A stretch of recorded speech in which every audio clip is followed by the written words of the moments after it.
c'est reparti. Donc on la refait. Putain, il fait très froid dehors. Alors vas-y, appuie pour entendre ce bruit. C'est génial comme bruit. Hein. Ouais, ça, c'est très malin. Et il y a plusieurs bruits en fait. Plusieurs bruits différents. Quand tu débarques, quand tu éteins. Tout à l'heure, tu as fait un truc que je ne l'ai pas filmé qui est génial. Quand tu fais des appels de phare, vas-y. Oui. Voilà, en fait, pour prévenir les passants, comme tu es par exemple dans un environnement urbain, tu roules à 5 à l'heure. Et ben voilà, tu fais un petit appel de phare et en même temps tu as ce bruit, qui n'est pas très agréable d'ailleurs. Non, mais qui n'est pas agressif. Non, non plus. Tu fais pas tomber la vieille son chien.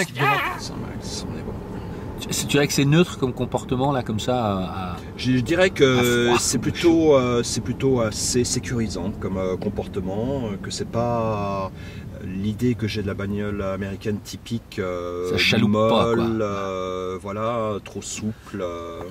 Elle est plutôt non, assez ferme, assez directe. C'est plutôt une petite voiture aussi qui se glisse facilement dans la circulation. Donc le premier sentiment, c'est celui de facilité quoi, et de fluidité. C'est marrant parce que ce que je ressens même en tant que passager, tu dis en fait, à mon avis là où ils ont réussi, c'est que tu l'utilises vraiment normalement quoi. Voilà, tu ne te prends pas la tête. À part pour une chose, si tu commences à vouloir t'informer sur l'autonomie, le mode de conduite, c'est un peu toutes le les différentes données où tu as énormément de sollicitations visuelles, autant à droite sur cet écran qu'à gauche, et en plus l'envie de jouer avec toutes ces touches tactiles qui se commandent avec le doigt. Alors vas-y, accélère un peu, voilà, la boule verte elle devient jaune, c'est le te montre que... Voilà. Vraiment on est à fond là, et puis elle redevient verte pour dire que je suis plus raisonnable. Elle a été rouge? Non, du tout, elle est devenue jaune, orange pour me dire que j'avais pas un comportement très écologique. Après il faudra que tu files. Non, ce sens. Et là si tu donnes un coup d'accélération, ça part bien? Parce que moi j'ai conduit une Smart, t'as plus rien quoi, à partir après 100 km/h, une Smart électrique, t'as plus rien là. Si tu veux te dégager...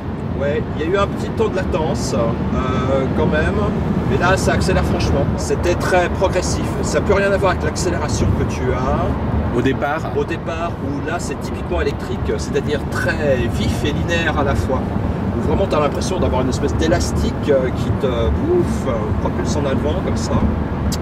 Là, quand tu as une vitesse assez élevée, tu sens encore l'accélération assez franche, mais c'est beaucoup plus simple. Donc là, tu n'as plus que 24 miles, ça fait quoi 24 miles? Ça fait 40 km d'autonomie. À peu près, ouais. Et tu roules quoi à 70 miles, ce qui est l'équivalent de 90 bornes, 100 bornes? Ouais, je suis sur l'autoroute quand même. Ouais. Donc, il fait super froid. Alors, il y a toutes les conditions en fait pénalisantes. Les pires, ouais. Il fait entre moins 5 et moins 10. Il y a eu d'abord de la ville et immédiatement on s'est engagé sur l'autoroute où j'ai accéléré franchement. Donc voilà. Je suis curieux de voir d'ailleurs, parce que je sais que c'est le but de l'essai, quand le range extender se met en route, si on sent quelque chose. Mais ils ont l'air de dire qu'on sent rien. Ils vont nous l'indiquer un coup de boost. Voilà, il est là. Il est en train de recharger. Là. Il est en train de recharger. Effectivement, à l'arrêt, enfin, on l'entend. On l'entend là. Ouais. Oui, on l'entend. Oui. Engine power. Alors d'accord, là il n'alimente pas les roues, là il n'est qu'en train de recharger les batteries. La là. batterie, oui. La batterie se décharge plus vite quand il fait froid, c'est ça? Oui, oui. Bon Luc, je t'ai pas chopé en direct, mais juste avant là, tu viens de lâcher un truc en disant c'est vraiment très agréable à conduire. Oui, très agréable parce qu'on est vraiment dans un état d'esprit qui est serein. C'est-à-dire que on anticipe les freinages, on accélère de manière douce et on est décontracté, un peu à l'écoute. La Volt est vraiment, tu sens que c'est un objet un peu d'une autre époque qui t'encourage à pas à conduire doucement, pas à conduire de manière responsable, mais à conduire de manière coolée, quoi, de manière simplement relax.